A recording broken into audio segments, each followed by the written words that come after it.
Hello everyone, आप सबका स्वागत है मेरे यूट्यूब चैनल पर जिसका नाम है लाइफ नेवर स्टॉप और मेरा नाम है कविता बिस्ट।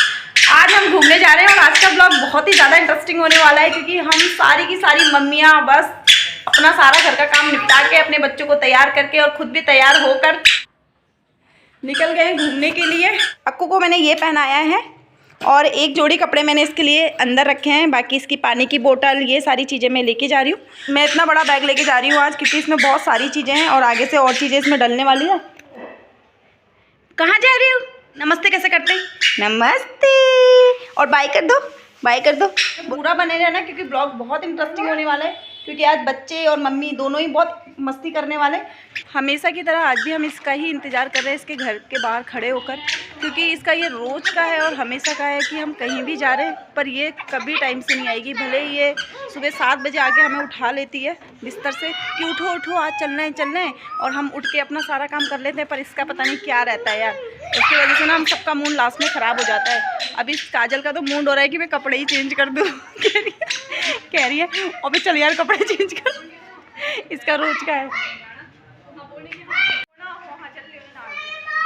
यहाँ काजल इसको फ़ोन करके सुना रही है कि जल्दी आओ, तू क्या चाह रही है कि मैं कपड़े चेंज कर दूँ जल्दी। यहाँ बच्चे भी तैयार हो गए रेडी है। कहाँ जाएगा तू? कहाँ जा रहा है? क्या करेगा टाउन पार्क जाकर? गधा लेगा? फाइनली यार ये आ गई है। ये ऐसा कर देती है ना कि लास्ट टाइम पे हो जाता है कि हम चले या नहीं चले। अभी तो काजल को इतना गुस्सा आ गया था कि चल यार कपड़े चेंज कर रही है, नहीं आएगी।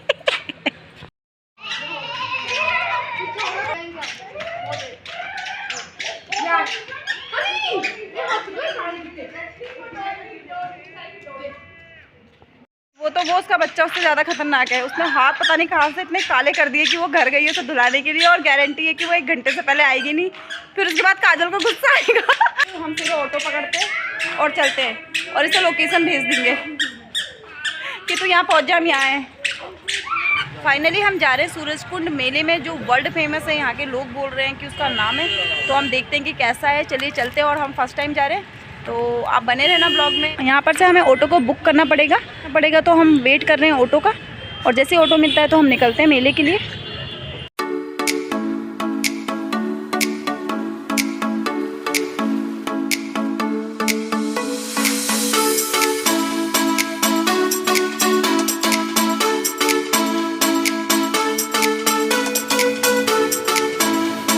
मेले के अंदर जाने के लिए सबसे पहले हमें एंट्री लेनी है गेट नंबर 2 से और उसके बाद हमें सीधे जाना है टिकट बूथ पर। पहले हमें टिकट लेनी है, उसके बाद हमें आगे अंदर जाने दिया जाता है।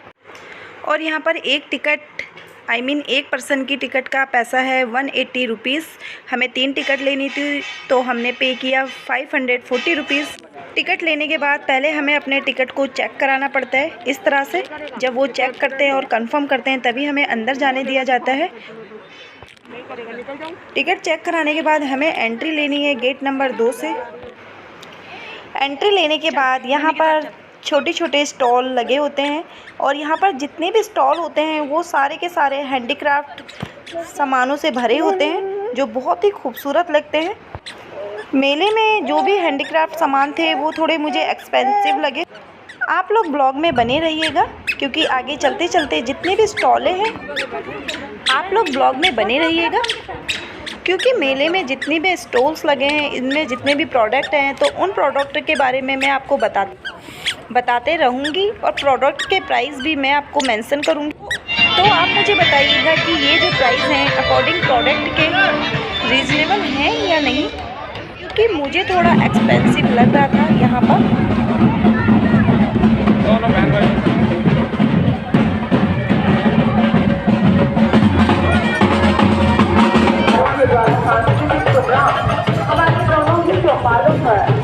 शाम को प्रोग्राम हमारी मुख्य चौपाल पर प्रस्तुत किया जाता है। हमारे 5 प्रोजेक्टर लगे होते हैं। आज की सांस्कृतिक चर्चा और यार आपको को भी यार इसकी वीडियो बना रही ब्लॉग बना दूँगी।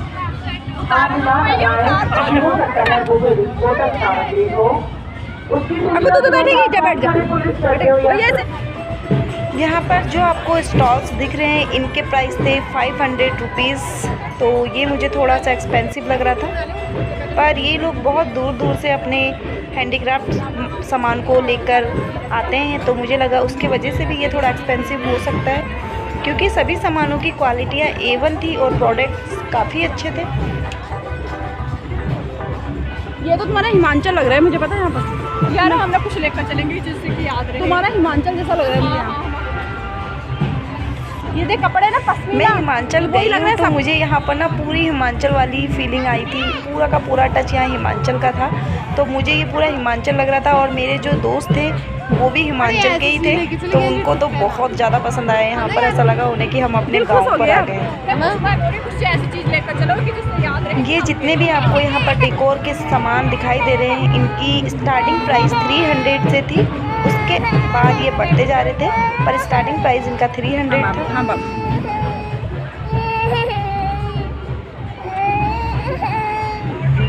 यहाँ पर भी ये सारे सामान जो आपको दिखाई दे रहे हैं, ये भी डेकोर के सामान थे जो कि हाथ से बनाए गए हैं, और इनकी भी स्टार्टिंग प्राइस 300, 400 से स्टार्ट था। और उसके बाद 1000, 4000, 10,000 यहाँ तक की इनकी प्राइस थी। यहाँ पर जगह जगह पर खाने के स्टॉल लगे थे, पर यहाँ की जो जलेबी थी ना, वो मैंने लाइफ में कभी नहीं देखी गाइस। इतनी बड़ी जलेबी थी, जलेबी नहीं सचमुच जलेबा था, जो कि प्योर देसी घी से बनाई जा रही थी। और यहाँ पर जो एक जलेबी का प्राइस था वो था 100 रुपीज़। इसे तोला नहीं जा रहा था, सिर्फ पीस के अकॉर्डिंग दिया जा रहा था। अगर आप पैक करवाना चाहते थे तो आप इसे पैक भी करा सकते हो, वो चॉइस है। अगर हमें यहाँ के स्टॉल से कुछ भी खाना है तो सबसे पहले हमें यहाँ एक काउंटर लगा होता है, उसमें जाना होता है। इस काउंटर से सबसे पहले हमें पर्ची कटानी होती है, जो भी चीज़ हमें खानी है उसका प्राइस देकर। जैसे मैंने लिए थे दही भल्ले, तो 2 दही भल्लों का प्राइस था 80 रुपीज़। मेरे दही भल्ले कितने के भटूरे, तो 2 भटूरे और छोले, उनका प्राइस था 100 रुपीज़। मिनिमम खाने का प्राइस था यहाँ पर 40 रुपीज़, जिसमें 6 गोलगप्पे हमें मिल रहे थे दही भल्ले। इसके बाद प्राइस बढ़ता जा रहा था, पर सबसे कम प्राइस यहाँ गोलगप्पों का था, 6 गोलगप्पे 40 रुपीज़ में। चलिए अब मैं आपको लेके चलती हूँ आगे कुर्तियों की शॉप में। यहाँ पर जो कुर्तियाँ आपको दिखाई दे रही हैं, इसमें हाथों से कढ़ाई की गई थी, और इनका स्टार्टिंग प्राइस था 1200, 1300, 1400। और नीचे जो छोटे छोटे शॉर्ट्स कुर्ते दिख रहे हैं, इनका स्टार्टिंग प्राइस था 800, 900। तो यार मुझे तो लेना नहीं था, तो मैंने ज़्यादा इन्हें टच किया नहीं। ये जो लॉन्ग बास्केट थी, इसका प्राइस था 1000 रुपीज़, और इस बैग का प्राइस था 1000 रुपीज़, जो बहुत खूबसूरत लग रहा था। यहाँ पर जो बड़े से गणेश जी दिख रहे हैं ना, इसका प्राइस था 19,000 रुपये। ये चीनी मिट्टी के इसी तरह के यहाँ के प्राइस थे। ये घर में सजाने वाला आप समझ जाओगे कि किस तरह के कितने हैं, क्योंकि यहाँ पर सारा का सारा सामान हैंडीक्राफ्ट था और काफ़ी खूबसूरत था, और लोग काफ़ी दूर से आए थे अपना स्टॉल लगाने के लिए, तो प्राइस थोड़ा सा हाई मुझे लगा। आप बताओ आपको भी लगा या नहीं? पर हम लोगों ने बहुत मस्ती करी, बहुत ज़्यादा मस्ती करी, क्योंकि इतना मैं क्लिपिंग नहीं ले पाई। और ये मेरी प्यारी सी बच्ची दौड़े दौड़े आ रही है मेरे पास।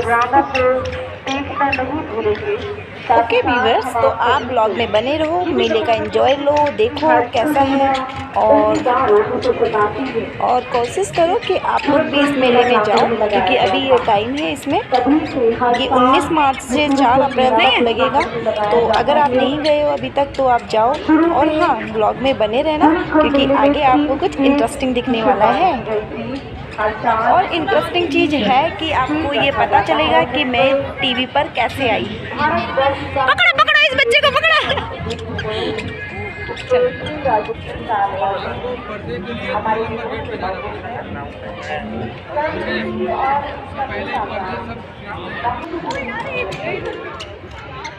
अक्कू को तो देख ले तू, चल ना।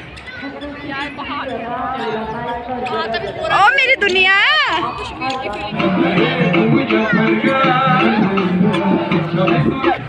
यहाँ पर बच्चे इतनी मस्ती कर रहे थे कि नीचे उतरने का नाम ही नहीं ले रहे थे।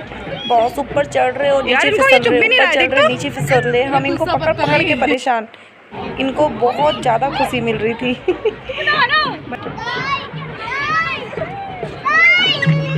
तू फिसलेगा फिर, जल्दी फिसल।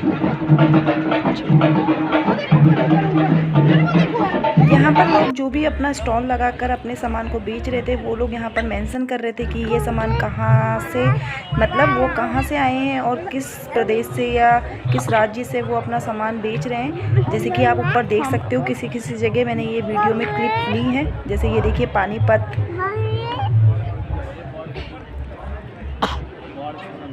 देखिए ये स्टॉल फुटवेयर की है और ये फुटवेयर बनी है जूट से और ये कोलकाता से आए। इस तरह से लोग हर हट के आगे जहाँ से भी आए और जिस चीज़ से वो सामान बनाए उस चीज़ को मेंशन कर रहे थे। तो ये चीज़ काफ़ी अच्छी थी।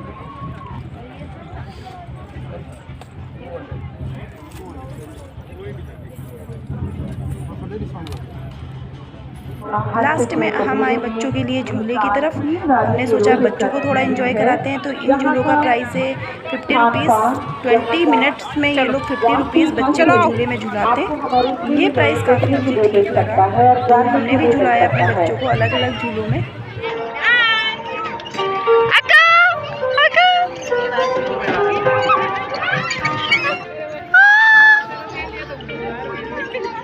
यार ये खुश हो जाते तो हम खुश हो जाते हैं ना। कश्मीर उपस्थित हुआ है, साथ ही साथ पार्टनर कंट्री अपने हस्तक्षेप को लेकर और अपने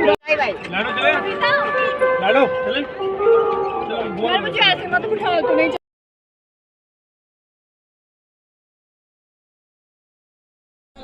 फाइनली आ गया वो टाइम जिसका मैं कह रही थी कि आप वेट करना, आगे इंटरेस्टिंग है। पता नहीं आप लोगों के लिए है या नहीं, पर मेरे लिए तो यार ये टाइम बहुत ज़्यादा अनबिलीवेबल था कि इस तरह से मैं न्यूज़ चैनल में आ जाऊंगी या न्यूज़ चैनल वाले मुझसे क्वेश्चन पूछेंगे और मैं इतना स्मार्टली जवाब दे पाऊंगी। पता है जैसे ही मेरे पास ये न्यूज़ वाले आए ना, वैसे ही मेरी फ्रेंड ने फटाफट से ये फ़ोन ऑन किया और फटाक से ये क्लिप ले ली। तो इस वजह से ये क्लिप मुझे मिल भी गई। तो मैं आपसे मिलती हूँ। तो मैं आपको बताती हूँ कि मैं कैसे आई, क्योंकि हम लोग वहाँ पर ऐसे घूम रहे थे, सभी लोग घूम रहे थे और ये न्यूज़ चैनल वाले अपनी न्यूज़ रिकॉर्ड कर रहे थे, मतलब कुछ बोल रहे थे माइक में। तो मैंने देखा था कि ये कर रहे हैं, हम सब ने देखा था और हम लोग जर्नली ऐसे ही साइड से जा रहे थे, घूम रहे थे। तो एकदम से वो मेरे पास आए, बोले एक्सक्यूज़ मी मैम आपका नाम, और उन्होंने सीधे माइक मेरे आगे रख दिया। पता है यार मैं थोड़ा सा मतलब 1-2% थोड़ा सा ऐसा लगा कि यार मतलब मैंने कभी इस तरह से न्यूज़ चैनल वालों के सामने ऐसे बात नहीं करी है, या मैंने तो देखा भी जर्नली बहुत ही कम है कि इस तरह से न्यूज़ रिपोर्टिंग लोग कैसे करते हैं, ये मैंने बहुत ही कम देखा है। तो एकदम से जैसे उन्होंने मेरा नाम पूछा तो मैं एकदम से थोड़ा सा नर्वस हुई, पर मैंने अपना नाम बहुत कॉन्फिडेंसली लिया, कविता बिष्ट। तो फिर 3-4 क्वेश्चन किए, जैसा कि आपको ये मेला कैसा लगा, आप इस मेले के बारे में क्या बता सकते हो, हमारी संस्कृति, इस टाइप की चीज़ें उन्होंने बहुत पूछी। लास्ट उनका क्वेश्चन था कोरोना के ऊपर कि 2 साल के बाद ये मेला लग रहा है, कोरोना की वजह से ये नहीं लग पाया था, आपको यहाँ आके कैसा लगा और आप क्या बताना चाहोगे, ये वो। सो मतलब यार मैं इस तरह से ना बोल नहीं पा रही जिस तरह से उन्होंने अपने क्वेश्चन मेरे आगे रखे थे। मैंने जो उनके आगे जो जवाब दिए थे वो काफ़ी कॉन्फिडेंस तरीके से दिए थे और बहुत ही एनर्जेटिक तरीके से दिए थे, और मुझे ये लगा कि उन्हें अच्छा लगा मेरा आंसर करना। तो उन्होंने फिर उसके बाद क्वेश्चन पे क्वेश्चन काफ़ी क्वेश्चन पूछ दिए थे और अक्कू मुझे फिर परेशान करने लगी थी। तो फिर मैंने उनसे बोला कि सॉरी अब मैं नहीं बोल सकती, पर यार बड़ी मस्त फीलिंग थी, बड़ा अच्छा लगा कि यार। फिर मैंने उनसे, मैं अक्कू मुझे परेशान कर रही थी तो मैं अक्कू को लेके आ तो गई, पर मुझे ये लगा, फिर मुझे ध्यान आया अरे यार ये किस न्यूज़ में आएगा। मैं उनके पास फिर भागते हुए गई, मैंने कहा एक्सक्यूज़ मी सर, बोल रहे हाँ। मैंने कहा सर ये कौन सा न्यूज़ चैनल है और ये कौन से न्यूज़ चैनल में आएगा। तो उन्होंने मुझे अपना कार्ड दिया और उन्होंने बोला कि कल टेलीकास्ट हो जाएगा, आप देख लीजिएगा। और मैंने कहा ठीक है, मुझे आपको बताना था, टेलीकास्ट हो जाएगा और आप देख लीजिएगा। चलिए अभी तक तो ये सारी बातें जो थी ये मेरे लिए थी, बस मुझे आपसे ये कहना है कि आई होप आपको ये ब्लॉग अच्छा लगा होगा। अगर ये ब्लॉग अच्छा लगा तो प्लीज़ ब्लॉग को लाइक कीजिए, शेयर कीजिए, कमेंट कीजिए और मेरे चैनल को सब्सक्राइब कर मुझे सपोर्ट कीजिए। Thank you for watching, bye bye.